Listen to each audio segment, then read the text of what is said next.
pull a little bit to the left just so you can see the... Yeah, exactly. Where are we today, Chris? So this is Sewer Road. It's a bridge which I used to drink and take drugs on multiple occasions when I used to be in my addiction. I'd grab the cans, come up here, sit down here, put the cans beside me. Fella would come over, drop me a bag of coke from across the road, and I'd just fucking sit here for the whole lot of the day. But then when the rain is there, like, and you're fucking wrapped up in your yoke, I don't know, like sometimes you just feel like that's your happiness. Do you get me? My name is Christopher Connolly. I'm an ex-drug addict, I'm a runner, I'm a content creator, and I'm also the founder of Get Better with Chris. Today, I had just finished a documentary about my life alongside Joe.ie, and the reason why I'm making this video is because I'm very, very raw at the moment, and I want to be very, very honest. So I was born in Fatty Man Mansions. The area that I've lived in was always ravaged with drugs and people getting up to no good and the police coming in, and from a young age I always found myself getting involved in crime or starting to act and behave in certain ways with other people, but I'd done it because I just wanted to fit in. Drugs came into my life when I started going out and I started partying. I can remember I went to Ibiza and I took my first ecstasy pill, and as soon as I took it I thought it was the best thing I've ever done in my life. The next day that I woke up after taking my first ecstasy, I took another one again. Before I knew it then, I stopped using ecstasy, started going on to cocaine, and I done the same pattern as well.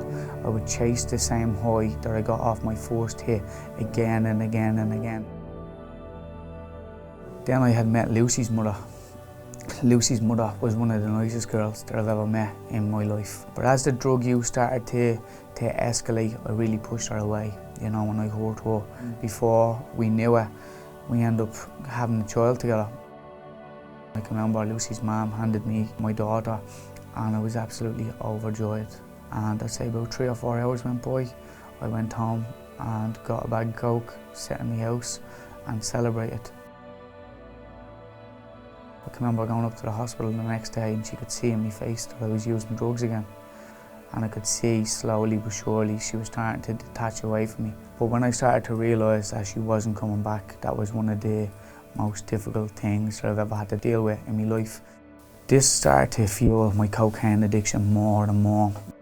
So one morning after a weekend or a couple of days binge of alcohol, cocaine and starting to smoke crack cocaine, my whole mind had just went into an altered reality.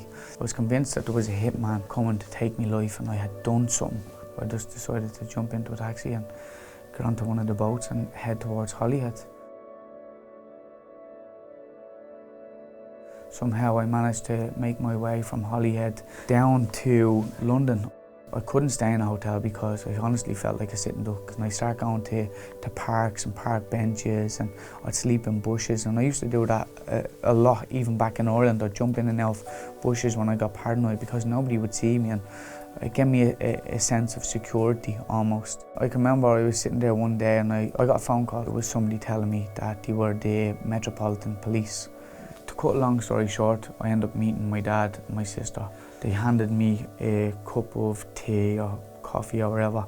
My dad handed me a jambon, and as he tried to hand me it, he could see straight away that I thought he was poisoning me. When I went home from London till when I was in treatment, it was about a month period. And during that month, I was still experiencing psychosis, even while I was sober. I lived on my own, and my mum and dad used to lock me into the house on my own, and they'd come in to give me my breakfast, my lunch and my dinner and anything that I needed. It was the fucking saddest moment of my life. So there's a group therapy session in Rehab, and one of the counsellors said, has anybody got anything to say? And everybody's hand went up and said that your uncle was trying to coerce us into going back and drinking and fucking using drugs. And Someone said that about you? Yeah.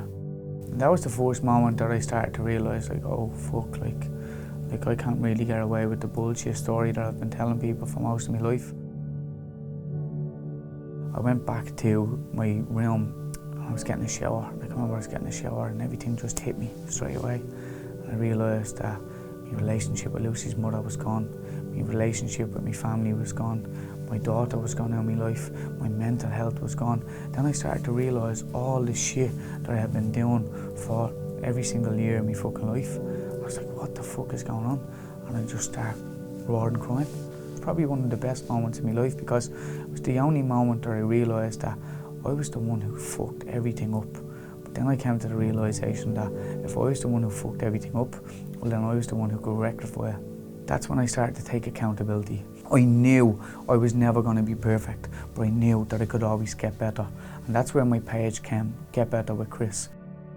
This is my journey through treatment. And before I started... Good morning, people. Sunday morning. Very, very grateful.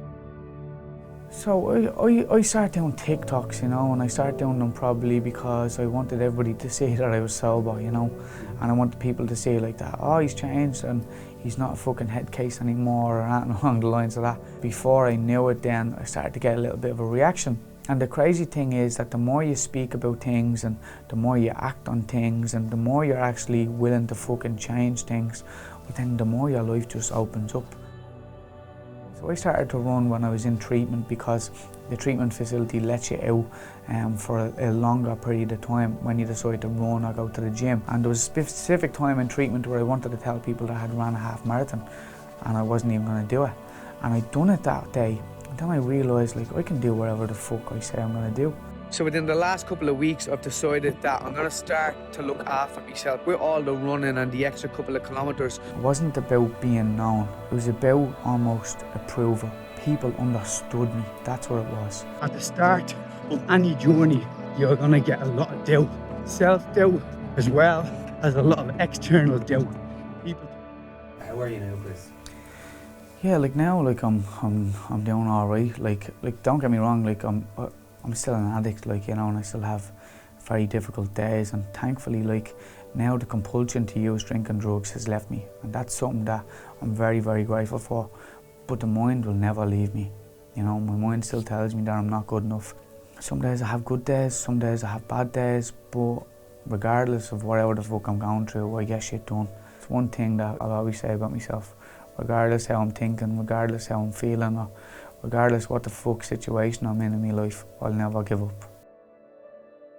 Over the past couple of days and weeks that I was shooting this, it's had to bring a lot of stuff up for me.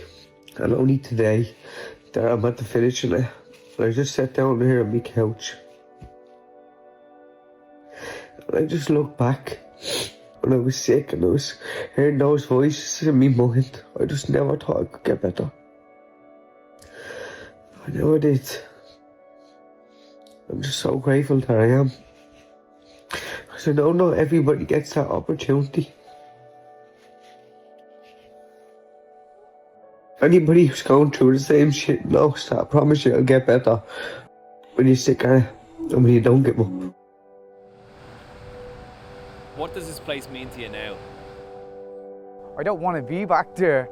I'll never in a million years hope I'm back there. Thankfully today, I run past this on numerous occasions and I look over.